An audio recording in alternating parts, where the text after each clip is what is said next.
ஆத்திரத்தில் வெளிநடப்பு செய்த ஈரான், பழி வாங்காமல் விடமாட்டோம். ட்ரம்ப் மதிக்காத இஸ்ரேல், அதிர்ச்சியில் அமெரிக்கா. அமெரிக்கா ஈரான் இடையே கடந்த சில மாதங்களாவே நிலவி வந்த மோதல் இடைக்கால அமைதி ஒப்பந்தம் மூலம் முடிவுக்கு வந்திருந்தது. நிரந்தர அமைதி ஒப்பந்தம் தொடர்பாக சுவிட்சர்லாந்துல பேச்சுவார்த்தை நடந்து வந்த நிலையில அதுல இருந்து பாதியிலேயே ஈரான் வெளிநடப்பு செய்திருக்கிறதா தகவல் வெளியாகி இருக்கு. மீண்டும் தாக்குவோம் என ட்ரம்ப் கூறியதுல கடுப்பான ஈரான் வெளிநடப்பு செய்ததாகவும் தகவல் வெளியாகி இருக்கு. மேலும் தெற்கு லெபனான்ல இருந்து தங்களுடைய ராணுவம் 1 இன்ச் கூட பின் வாங்காது அப்படின்னு பெஞ்சமின் நெதன்யாகவும் திட்டவட்டமா அறிவிச்சிருக்காங்க.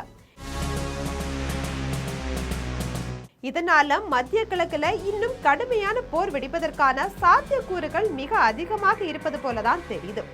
இந்த நிலையில அங்கு என்ன நடந்தது, வெளிநடப்பு செய்ததற்கான காரணங்கள் என்னன்றது குறித்து தற்போது விரிவாக பார்க்கலாம்.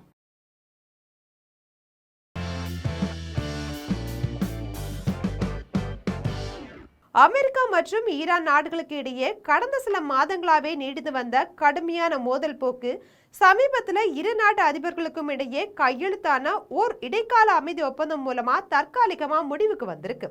இதன் தொடர்ச்சியாவே பிராந்தியத்துல ஒரு நிரந்தர அமைதியை கொண்டு வரும் நோக்கில சுவிட்சர்லாந்து நாட்டுல இருதரப்பு முதற்கட்ட பேச்சுவார்த்தைக்கான ஏற்பாடுகள் செய்யப்பட்டிருந்தது.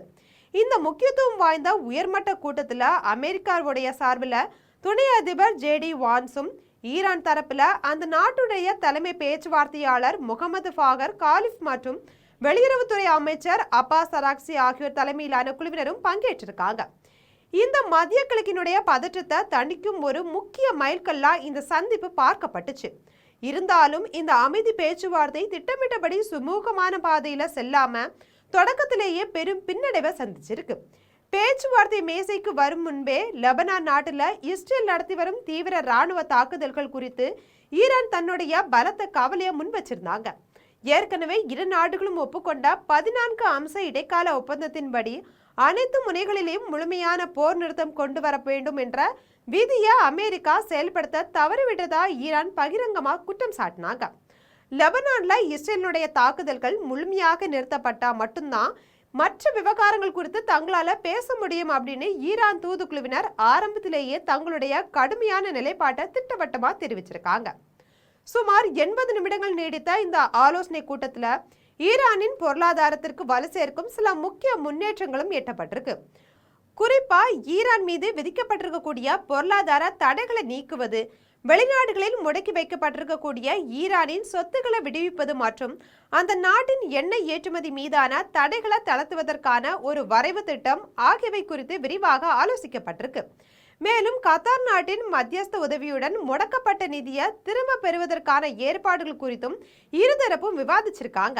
இந்த சாதகமான சூழல் நிலவி கொண்டிருக்கும் போதே அமெரிக்க அதிபர் டொனால்ட் ட்ரம்ப் வெளியிட்ட அதிரடியான அறிக்கை ஒன்று ஒட்டுமொத்த பேச்சுவார்த்தையும் தலைகீழா மாற்றியிருக்கு.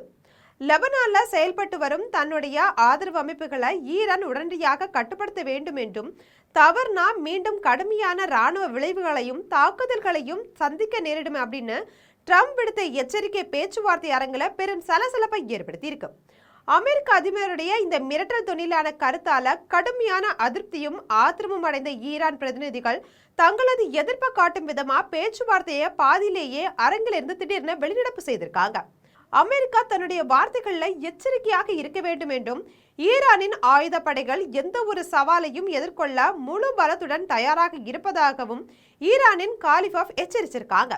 எனினும் இந்த பேச்சுவார்த்தை முற்றிலும் முறிந்துவிடவில்லை என்றும், தகுந்த சூழல் அமையும் போது தொடர்ந்து பேச்சுவார்த்தை நடத்த ஈரான் தயாராக இருப்பதாகவும் அந்த நாட்டுடைய அரசு தற்போதைக்கு தெளிவுபடுத்தியிருக்காங்க.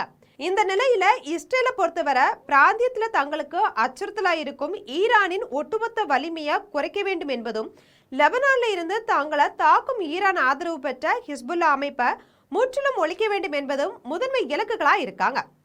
இதன் காரணமாகவே லெபனான் தலைநகர் பெய்ரூட் வர இஸ்ரேல் ராணுவம் தீவிர தாக்குதல்களை நடத்தி வந்தது.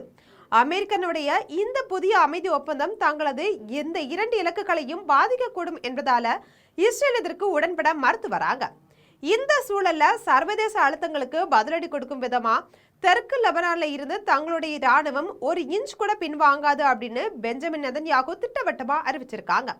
லெபனான் நாட்டுல மொத்த நிலப்பரப்புல சுமார் 6% அளவிலான, அதாவது 602 சதுர கிலோமீட்டர் பரப்பளவு கொண்ட பகுதியை இஸ்ரேல் ராணுவம் தன்னுடைய கட்டுப்பாட்டுல எடுத்து ஒரு பாதுகாப்பு மண்டலமாவே மாற்றிருக்காங்க. தங்களுடைய நாட்டின் வடக்கு எல்லை பகுதியில் வசிக்கும் குடிமக்களின் பாதுகாப்பை உறுதி செய்யவும் ஈரான் ஆதரவு படைகள் எல்லையை நோக்கி நகர்வதை தடுக்கவும் இந்த ராணுவ கட்டுப்பாடு தேவைப்படும் வர தொடரும் அப்படின்னு இஸ்ரேல் தரப்புல விளக்கம் அளிக்கப்பட்டிருக்கு. மேலும் ஈரான் அணு ஆயுதங்கள் தயாரிப்பதை எந்த விலை கொடுத்தாவது தடுப்போம் அப்படின்னு நெதன்யாகு உறுதிபட கூறியிருக்காங்க.